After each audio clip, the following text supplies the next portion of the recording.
I mean, yes and no. When when I first started writing about politics, it was 2005, and I mostly created a blog for the purpose of kind of sounding the alarm about civil liberties attacks by the Bush Cheney administration in the name of the war on terror. And I was using my expertise as a constitutional lawyer to do it in a way that I didn't think was getting enough attention. So I developed this major fan base composed largely of partisan Democrats. I mean, just like standard normie liberals, Mhm. because I was known for attacking the Bush Cheney administration, arguing that they were committing crimes. And then when President Obama in 2008 won and was inaugurated in 2009, and there was kind of this split among Democrats, some of the Democrats turned on a dime and started defending Obama's war on terror, which was very aggressive and very similar to the Bush Cheney one. And some of us continued to criticize him. And because I was in that latter group, focusing a lot of criticism on the Obama administration, not just for the war on terror, but also closeness to corporate lobbyists and the like, a lot of people who were previously my allies and supporters and even readers and fans became my adversaries and my enemies. So I know that as time goes by, political debates shift, and your allies of today may be your enemies of tomorrow, and vice versa. So in one way, I'm not surprised. And in another way, I'm not surprised because I know I have a polarizing personality. I tend to be aggressive in political debates, and sometimes that can come off as harsh, and some people will dislike you personally because of it. I'm self-aware. I realize that part of it has to do with my own style of writing and rhetoric, which I think can be helpful in some ways, but can also alienate people in others. Kind of think like whatever the universe gives you, it takes at the same time. There's always a balance. Mhm. But I also do think that the left has changed from what it was 15 years ago, in part because there's new issues and different issues, but also because I think that some of the values have changed. I mean, one of the things that always attracted me about the left was the fact that free speech did come out of a left-wing 20th century political movement. The ACLU lawyers who defended Nazis did so in the name of Jewish leftism. Most of the First Amendment cases defending the rights not just of communists, but white supremacists to speak freely without punishment were written by left-wing or liberal judges on the Supreme Court. The free speech movement began in Berkeley. But I also just kind of identified with the left because it was the anti-authoritarian movement. It was where transgression happened. I remember when I came of age as a 21-year-old, a gay kid, the kind of enforcers of conventional morality were Pat Robertson and Jerry Falwell and the Moral Majority and the Reagan movement. And so it was the left cheering Sinead O'Connor when she ripped up a picture of the Pope on Saturday Night Live, or arguing for liberation in people's private lives. And that's just where my tendency naturally is. And so I do think the left has become increasingly more repressive on questions of speech, but even like adult consensual behavior in a way that I find pernicious. And ultimately what I view myself as more than anything is someone who just tries to not attach myself to a dogma or a faction, which is easy to do, and sometimes profitable, but just an independent voice who just kind of pokes and prods at people's assumptions, because I think that's healthy to have people who do that in the society. And I see myself in part as having that role. And a lot of times that can alienate people or create a certain kind of resentment among whoever it is that you're aimed at the moment. And so, I for those kind of reasons, I don't really find it surprising.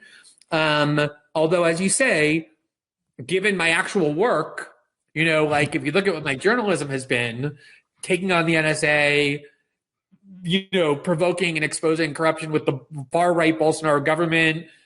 Over the last few years, a major part of my journalism has been exposing the evils of the industrial agriculture industry and factory farms in the name of animal rights, advocating for Palestinians and for Muslims generally, opposing the war on terror and American imperialism.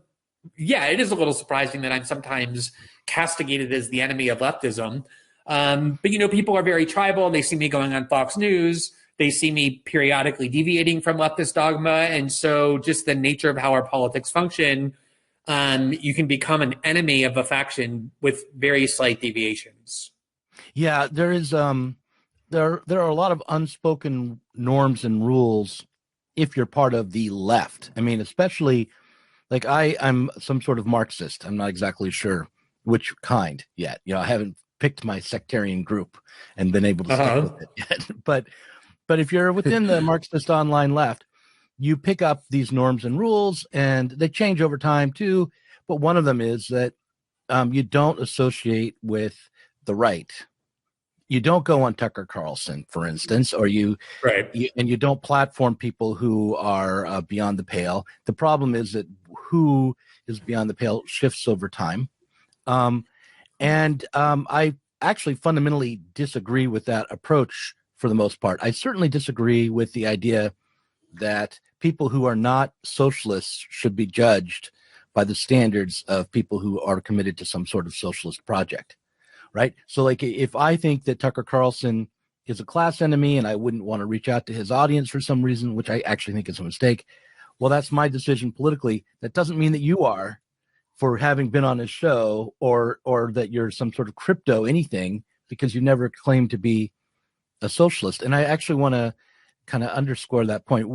Have you ever thought of yourself as a socialist or as a committed, I'm going to say social, I could keep going back to that, committed either anarchist or Marxist or some other kind of revolutionary type socialist? Or are you, would you say, trying to fix the system as it is now as best you can within those bounds?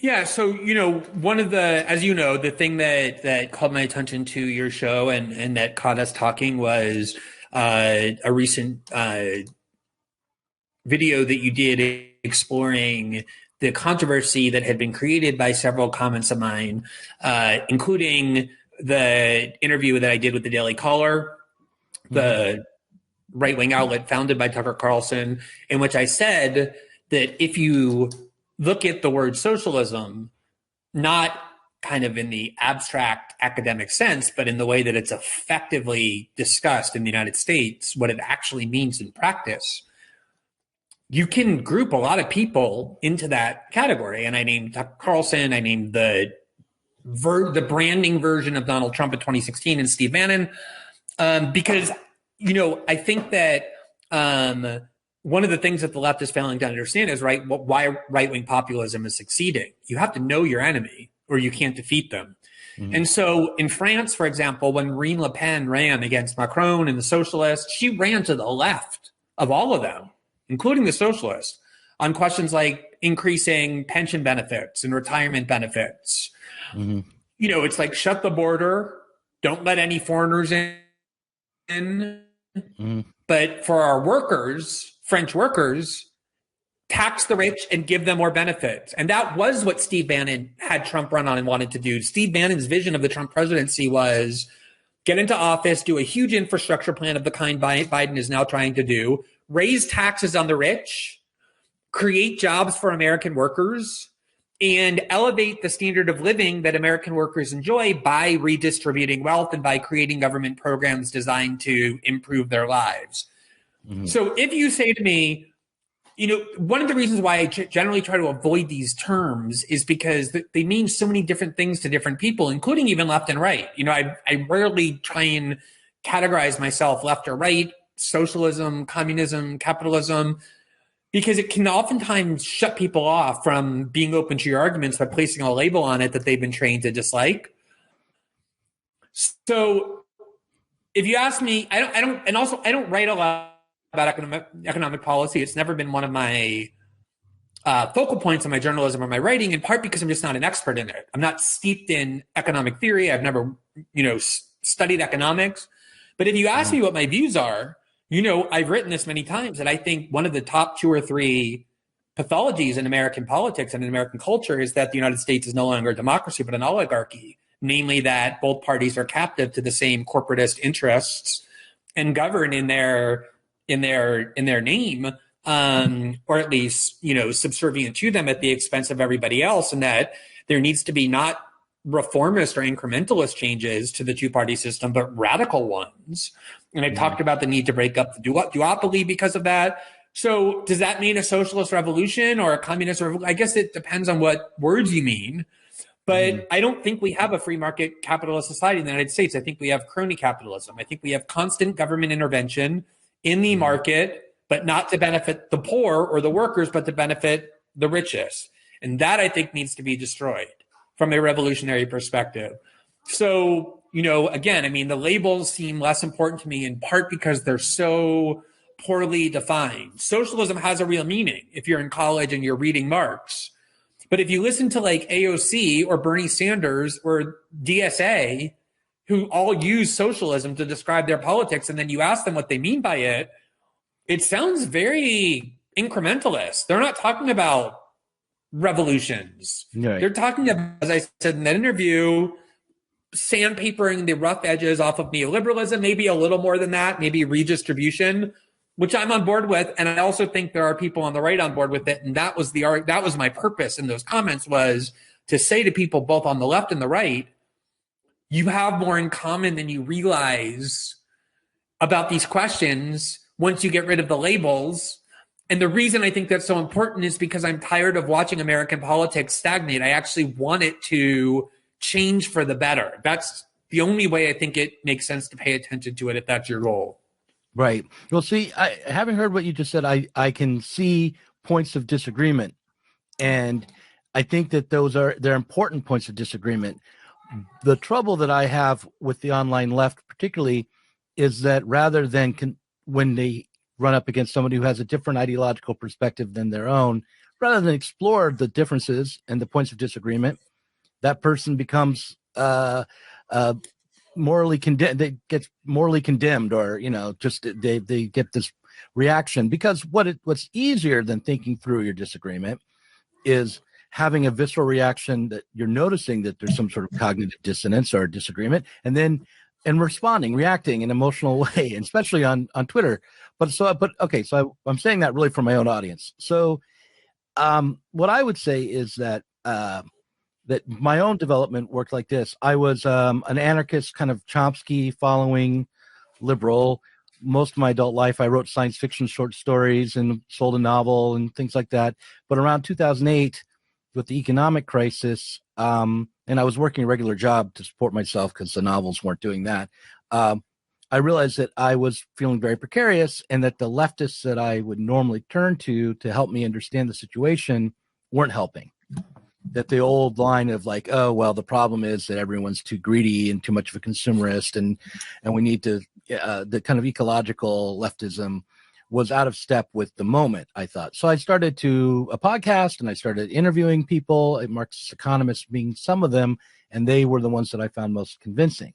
So from my perspective, the changes that you see, let's say in the term socialism, are a product of the continued failure of the socialist struggle to take hold, and a long process of kind of retreats. So like, for instance, the formation of the DSA itself in the 80s came after a lot of unrest and really what a lot of people thought was revolutionary struggle in an old style Marxist sense, revolutionary struggle to get the workers together. When that fell apart, then the DSA was formed in an admission that all that was left to do was to try to change the Democratic Party in order to open up a space for radical reforms so that a workers' movement could be formed again. It was not that this would be what made the society work, was a better Democratic Party, but it was with the aim of radical reforms so that you could then create a politics, because it would have been so suppressed after the new left. So, from my perspective, when you talk about socialism today and you point to someone like, let's say, Steve Bannon, you're replacing not even old style, but this new social democracy, this progressive politics of redistribution for what was socialism. And I want to hold on to this idea that the socialism of college could be the socialism of the street again, and that the whole turn to make Marxism associated with college again came out of the defeat of the New Left in the 60s, and then the turn of all these radicals to go into the institutions again with the idea that you're going to change the culture and create a space for a working class radical movement to emerge. And instead, of course, he just got absorbed by the system. But in any case, like I see all these, what you describe as kind of unchallengeable facts of reality, I see as a result of this historical failure, and that it would need to be, and it needs to be challenged. So, so I just wanted to point that out there, that, and also model for people watching that you can have ideological differences. But I'll let you respond to what I just said. Yeah.